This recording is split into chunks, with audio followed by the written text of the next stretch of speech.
Voilà, donc là je vous présente 3 des smartphones du moment. J'ai pas le HTC One M8 sous la main, mais on va déjà pouvoir comparer. Donc ici le Samsung Galaxy S5, le fameux LG G3 donc, qui vient d'être annoncé, et ici donc le Xperia Z2.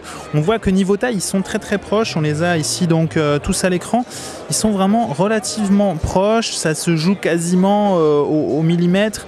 Alors le Z2 est un tout petit peu plus grand que le G3 et le G3 est lui-même un tout petit peu plus grand que le S5, mais il faut quand même voir que celui-ci est donc le plus petit, mais il a un écran de 5,1 pouces, celui-ci est le plus grand, mais il a un écran de 5,2, et celui-ci qui se situe entre les deux, donc niveau taille, il a un écran de 5,5 pouces, donc c'est vraiment beaucoup plus beaucoup plus grand finalement que les deux autres, alors qu'il a la même taille d'écran, donc là-dessus c'est quand même vraiment impressionnant. Si on retourne maintenant les smartphones, on va observer donc la finition, et ici par contre on va avoir donc le Z2 qui pêche un petit peu par son encombrement, qui est assez imposant, qui va donc avoir une finition en verre ici, alors qu'ici on est sur du plastique, imitation métal mais qui reste du plastique, et ici on est sur du plastique beaucoup plus basique hein, sur le S5. On est vraiment sur quelque chose qui a été beaucoup qualifié de jouet finalement, hein, qui n'a pas vraiment une très bonne finition, qui fait un peu étrange sur le S5, alors qu'ici on est sur du plastique avec une imitation métal, donc on n'est vraiment pas sur de l'aluminium, pas sur du métal, mais sur du plastique qui est imitation métal, donc c'est déjà beaucoup mieux, hein, on le voit ici, ça a l'air déjà beaucoup plus solide, plus agréable à prendre en main. Bon, après c'est un peu une histoire de goût, mais en tout cas moi je préfère largement la finition de ce G3 que sur le S5 en tout cas, et on garde la capacité donc d'avoir une coque amovible comme sur le S5, donc là-dessus c'est plutôt pas mal, ce que n'a pas le Z2, donc forcément c'est plus facile d'avoir une bonne finition et d'être fin, etc. quand on n'a pas de coque amovible comme sur ce Z2.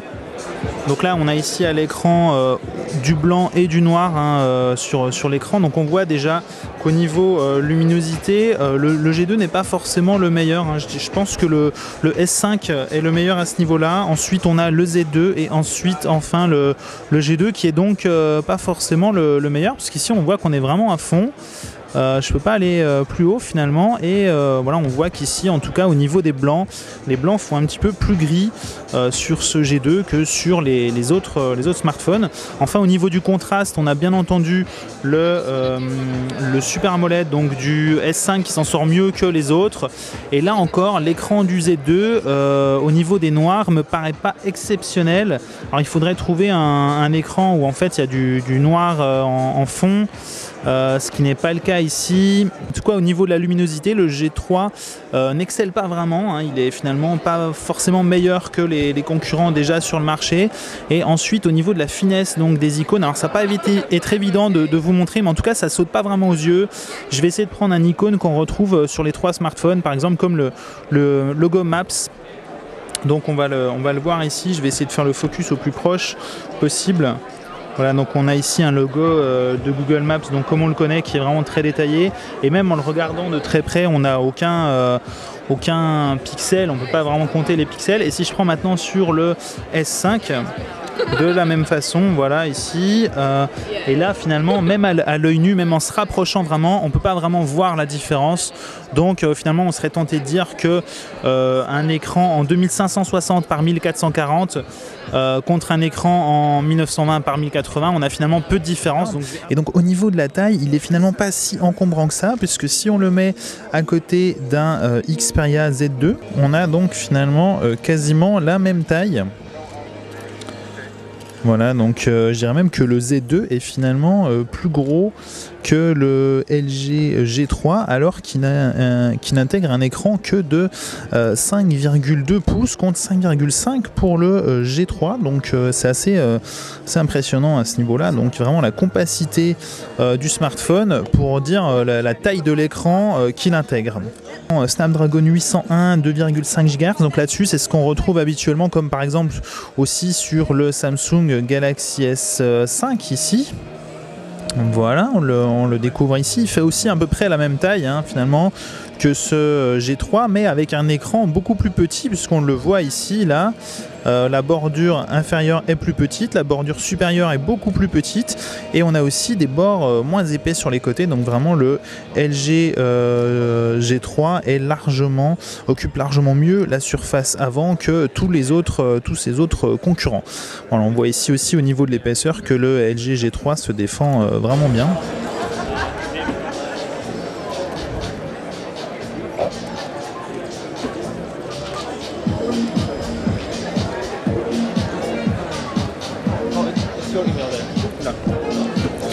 Alors j'ai ici donc une photo qui vient d'être prise avec le LG G3. Donc on voit ici globalement que certaines personnes sont floues parce qu'elles bougeaient. Forcément, les conditions d'éclairage sont un petit peu difficiles.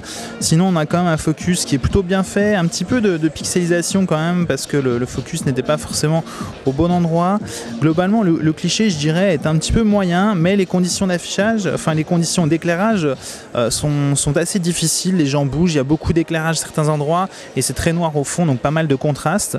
On va maintenant voir ce que donne le S5. Donc c'est à peu près la même photo prise quelques secondes après et on voit que là aussi on a pas mal de flou, un petit peu de pixelisation, de bruit. Voilà, c'est pas forcément évident à ce niveau-là.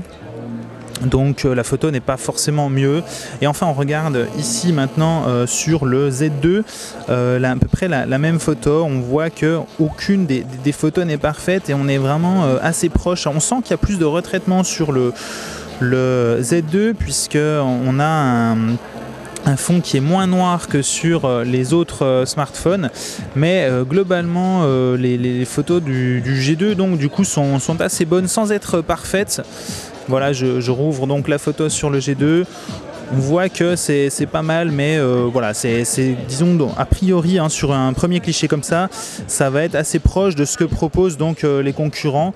Donc rien d'extraordinaire à ce niveau-là, rien de transcendant, mais d'un autre côté, pas non plus de déception hein, pour ce G3.